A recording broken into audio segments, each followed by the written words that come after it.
Hello and welcome back to the Premier Injuries channel. We're talking with a familiar face, Raj from 3CB Performance. You've not been on for a while. So first of all, how have you been? I've been good, enjoying some of this downtime in the summer where it's not always about, what player got hurt, who got hurt, what happened, et cetera, et cetera. So, been good, man. Good time to decompress and get ready for this upcoming season, which should be, hopefully, is that third season. And this is the one that, it's funny, this is the one that Edu Arsenal's, what's his actual title at Director of football, Arsenal? I guess, something A like that. director of football. Oh, there you go. So DOF. He said it from the start. The third year is what they're really targeting as a big jump in quality. So this is now going into that third year. So it's going to be really interesting to see how the team moves forward. Well, I mean, looking at the preseason, obviously you have to factor in they're not 100% competitive games. They're not amazing quality, but the team do look to have made a massive jump in quality already there. I mean, just initially, your thoughts and feelings on that preseason period where I think we've won every game. We've only conceded 5 goals. I mean, it's pretty ridiculous stuff. Yeah, absolutely. And regardless of who you're playing, you can still see style of play and approach. Doesn't matter who you play, and especially with how Mikel wants to play with certain principles and approach throughout his tenure, he's always wanted to play a certain way, and we see him evolving towards that now, right? With that more advanced eight, with the movement and interchange, and I think the addition of Jesus really helps that because of his versatility up front, because of his work rate up front.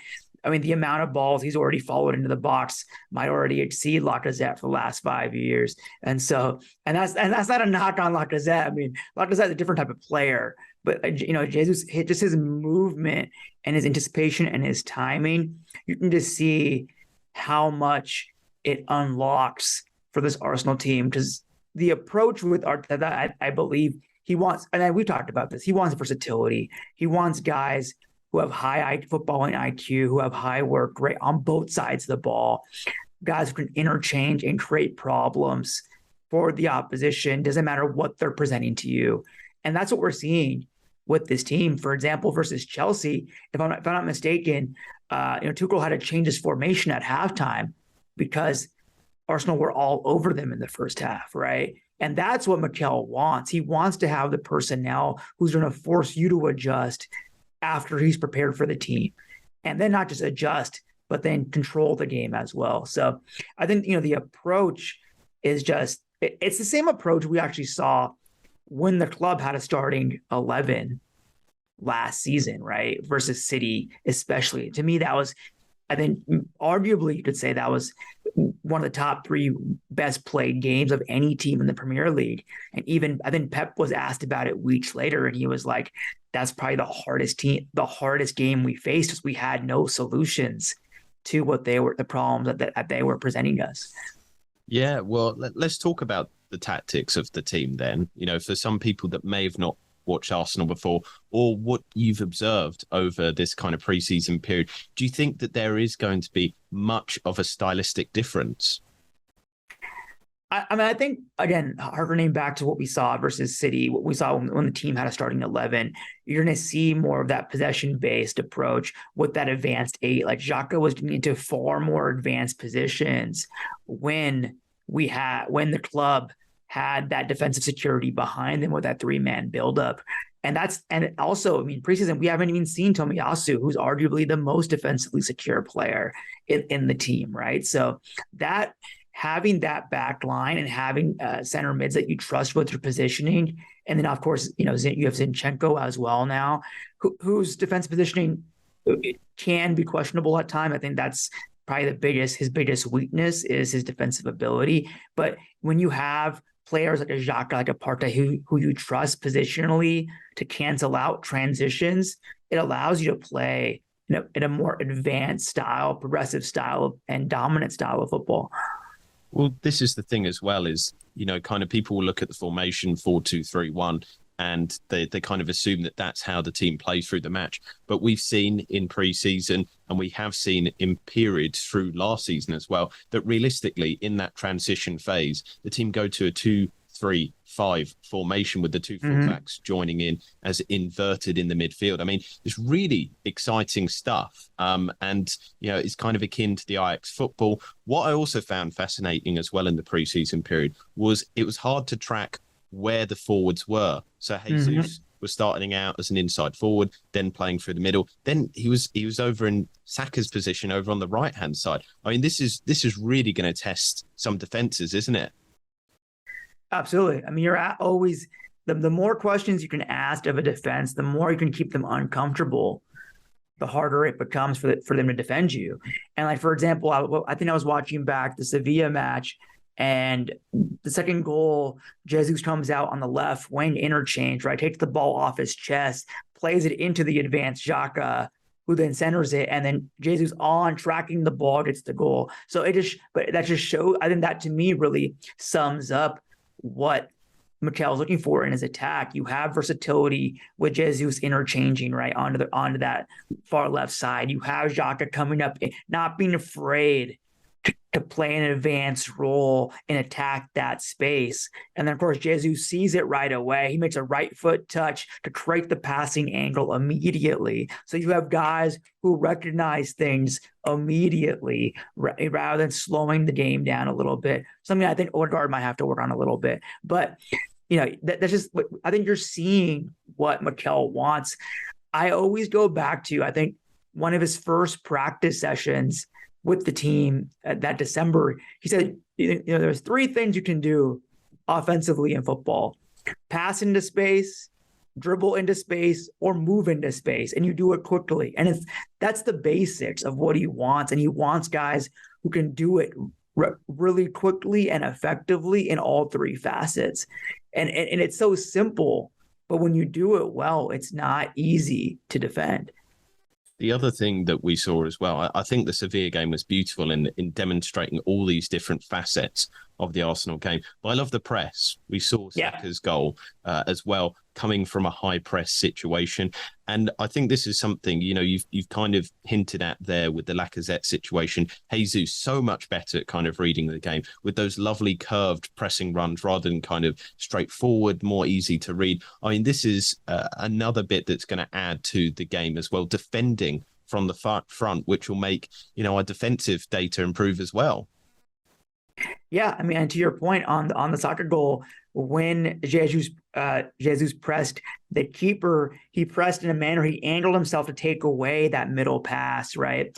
And so that he just has that understanding of tactical awareness and IQ, and again, that's and work rate. I mean, we know Pep loves to gas guys, but he's talked about Jesus, even on his own team, as being the best pressing forward he's ever seen. And that's coming from, I think that's very, very high praise, obviously coming from Guardiola. I mean, Guardiola is one of the kings of pressing football. Yeah.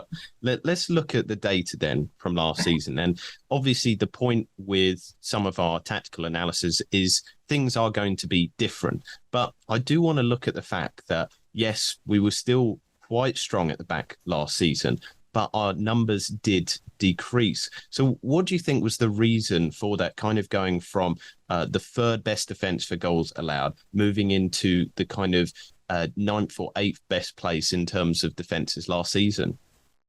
And to me, it's quite simple. The club played a little more open football last season. When Mikel came in, he wanted to establish that defensive foundation because he knew he didn't really have the attacking prowess that he wanted. Even though in that first season you could see the patterns of play, right? Those moves would break down in the final third. So even last year, second season, he knew he has to start with a defensive structure, tilt defensively, and then over time progress to more expansive football. And during those transitions, you're always going to see, or typically not always, I hate to say what always, you're often going to see a team giving up more goals, but still being more dominant because, when you play a more advanced style of play, naturally you open yourself up to probabilities, right, on the back end, whether it's due to turnovers, just due to having, like you said, with the two-man buildup, in possession, you open yourself up to some more risk. And so do you think that these defensive problems will be rectified as well? Because we're seeing an increase in the squad depth. I think one of the things as well that we have to discuss is, do you think that the starting 11 will be a little less settled? Because obviously the injury-prone players of Tierney, Tomiyasu, but even White and Gabriel might rotate quite a bit because of how good Saliba's been. Yeah, I think you have to look at that, and I think part of the thing with Mikel wanting high IQ guys is you want guys who you don't have to always have them play with the same 11 and be effective, because there are some players who rely on that chemistry, to be effective with their counterparts. I think you have in this club guys like Zinchenko, even Tierney, Tomiyasu, who can come in quickly when they're needed and fill in right away, White as well. And so I certainly think that that's the idea, is to, I think Mikel has a lot of tools at his disposal. He's going to be more than willing to use the right tool for that specific job, meaning the job being that game. And I think he's going to relay that to his players, that you not starting it's not a personal thing, right? It's just, this is what we need for the game. I think that's part of what makes such a good man and manager, regardless of what Twitter says, is that he's really good at communicating with his players and making them understand why he's doing certain things and having them buy into it. Now, you did say that the team were a bit more attacking last season, and that is backed up by the fact that the team created 105 more chances than the previous campaign. But one of the big problems was actually the quality of chances. So we actually created less big chances last season than the season before. Do you think that this will be rectified, improved stylistically with tactics, but also the purchases of the likes of Zinchenko, Jesus, and a lesser extent Vieira as well? Yeah, I think last season the big issue there was obviously, to me, clearly the 9, right? That's the big change. Aubameyang on the outs, low confidence, all the stuff behind the scenes going on. Lacazette, obviously, not up to snuff physically to really, he did it in spurts, but just not there physically to really dominate or not even the word dominate, but to contribute at a consistently high level. And so I think obviously bringing in Jesus is massive in that regard. Bringing in, like you said, Vieira is, people have somehow not, I think people haven't seen him recently, so they're not realizing just how talented of a player he is and the versatility he offers. So I think those two aspects, and then of course, the left back was Zinchenko. You offer that depth, and the key thing the club is missing to me for creating those chances, because it gives you a foundation, is having a reliable backup for Partey. Now, one thing that I don't know if the problem will be solved this season, because obviously it could be an age issue. It could be experience of seeing out games. But last season, the team had a really poor record, especially in away matches in the second half of games. So overall, last season, we had 1.79 points at home and then 1.47 points on the road. But you look at it in the first half of those away games, we actually did better, 1.53 points per game in those first half matches. But then you go to the second half, 0.89 points per game in the second half. That is very worrying reading. But again, is it personnel improvements? Will there be a psychology improvement? And also the fact 1 year extra under Arteta might improve it as well. Yeah, you have to think so. Sometimes you just have to go through those matches to understand really the level of intensity that teams bring out. And I think some of those were also, those Monday night games were brutal as well. So it's just one of I think part of it, you have to just go through it. Part of it's going to be personnel. I think Xhaka commented on it, maybe after, I can't remember if it was after Tottenham match or one of those matches, just saying, we need to be more consistent mentally and more consistent psychologically. I can't remember I think it was Xhaka. I think it was after Tottenham, or maybe it was after the season. I can't remember. There was some reflection on what happened, and he was saying something very similar. We just have to be able to maintain that same mentality and that same level of aggression. I think there's a a penchant, especially for young teams on the road, especially if you've had a good first half, to not want to keep on pushing. And when you're under that stress, you often just kind of fall back into some of those conservative habits as well. But again, to me, that's all part of the process, of building, rebuilding the team, is that they have to go through some of the experiences and learn from it. So I know people were disappointed with how last year ended. To me, it was really a springboard, because they were playing high leverage, meaningful games on the road as a team, as a collective unit, for the first time in their lives, right? And so that's going to now be a springboard for you to learn from that and then improve on that. And then, of course, reinforced by personnel. And that's why guys like Zinchenko and Jesus, they've played everything. They've been through it all. And so I think those signings on and off the pitch, obviously we know their talent on the pitch, but off the pitch, the mentality that they bring, the understanding of what it takes to win these games, that brings a whole other added dimension of raising the ceiling for the club. What I would say as well, kind of adding to your point there, that some people seem to be disappointed with the run into the end of the season, but I think you have to look at realistic terms of the team where we were at, but also the lack of depth in the squad last season. Do you think that realistically, rather than play style, rather than anything else, was the real reason why we ended up fifth instead of fourth? Oh, absolutely. I mean, we know with Partey injuries what happens. We know with Tierney injuries what happens. They were missing both, right? And the fact that, what was the run who did they beat? It was the Chelsea. There was 3 wins, in a row after disappointing, right? That even put the club into a position to be up 4-up. I think they beat Chelsea. I can't remember the 3 in a row, but it was 3 good teams, and they beat all 3 to even put themselves in that position. And that was pretty much, while having to deal with these significant injuries and lack of depth. Tomiyasu, you have Suarez at right back. Tomiyasu's not himself. And so to me, they still showed incredible resilience regardless of all that. And of course, disappointment in the ending, but the trend line, clearing out all the noise, the trend line and the way they responded, I think it was great. Looking at the way that they're playing right now in preseason, it certainly looks like they're motivated and they're using that as motivation to push them even further. And I think the other thing as well, in terms of solidifying next season and beyond, is the team look to be really good in the backroom stuff with the injury record. This is something you've commented on in your own videos. We've kind of released the data. The team look really, really well run from top to bottom. It's become a really efficient and an excellent club in general. Absolutely. I think you're seeing, the data shows it with injuries. I think you're seeing it in all regards, is that the process is improving, whether across the board, whether it comes to transfers. I think the valuation business has been great this summer. The club not giving in on their valuations, right? Whether it's Rafinha, whether it's Lissandro, obviously you want those players, but you don't want to put yourself in the same hole that you came into when you came into the club that they just got rid of, right? Some of these really poor deals.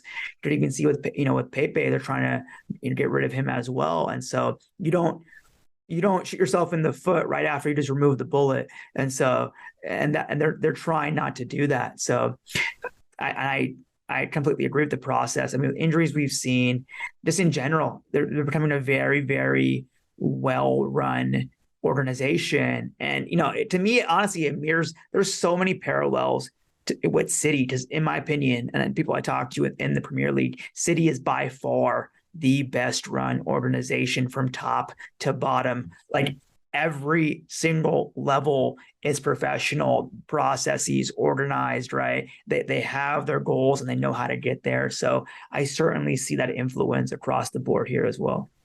So some final kind of summarizing fun little questions to end with. Sure. Somebody asked us, who do you think will score more goals, Saka, Jesus, Martinelli, or will all be involved in goals this season? Jesus. almost just what he offers in terms of course he's going to play more centrally than anyone else, right? But just in terms of what he offers with his timing, his anticipation is like that run he made off the back shoulder off the Martinelli pass.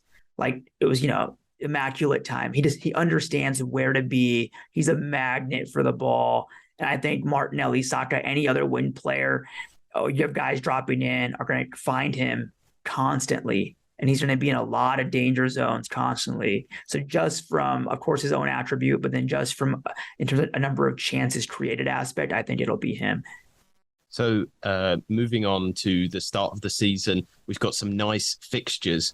But Are you worried about starting it at Crystal Palace, Selhurst Park? I mean, they're always really, really difficult. They are. I mean, I think the away match last season coming after the international break is such a tough match in general because no one's been together for a while.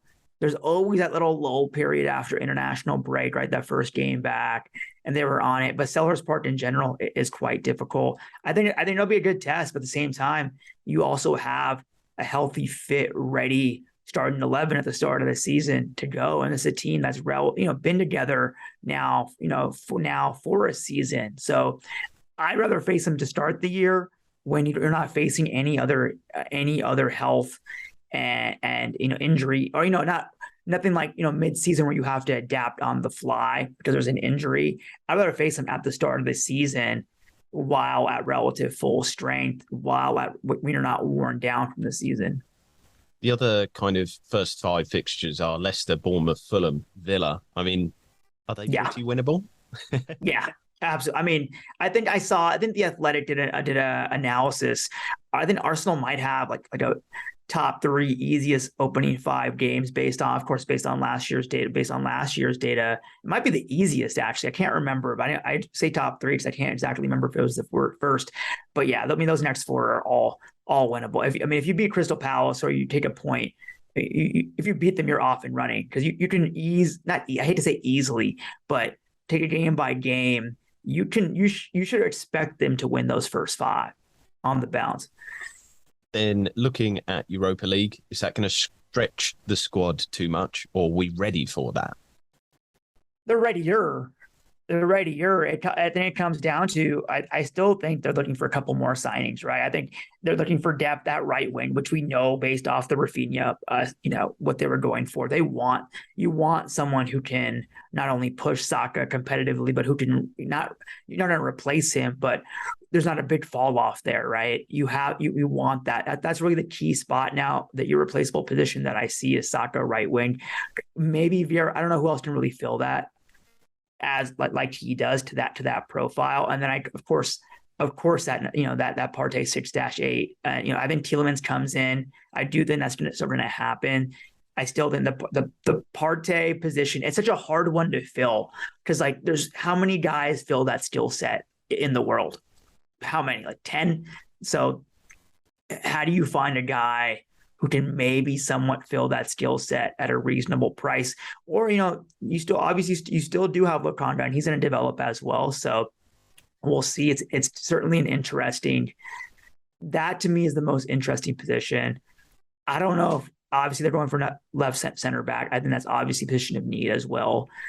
And so I think they're going for four high level center backs just to be able to rotate and have that positional depth as well. I don't know if that happens this summer, but I do still expect Tielemans. I think that's just one where they're just waiting to assess all their options. That one they have in their back pocket, in my opinion. Of course, we'll see. But the real question is the winger, right? So, in my opinion, I don't know what your thoughts are on that, but that's how I see it. Yeah, I think I'm in total agreement because you look at the kind of areas of the squad. Almost every area has quality backup, right centre back. You've got Saliba. I mean, they might even switch with the kind of opposition who they're playing against tactically. White could come out if Saliba's needed for a more physical opponent. But then, every kind of area across the pitch, right back, Cedric, obviously a bit of a drop off from Tomiyasu, but still quite good. And he's got another season under his belt. with Arteta, so he's kind of learned that style. Left back, love Zinchenko. I think it's fantastic. Martinelli, Smith Rowe, kind of interchangeable. So it is that kind of area, the party and the kind of Saka. We'll just see. I mean, I trust in the process. You know, it was kind of made into a meme last year because, we didn't start the season well. But then coming towards the end of the season, people were saying the process is working.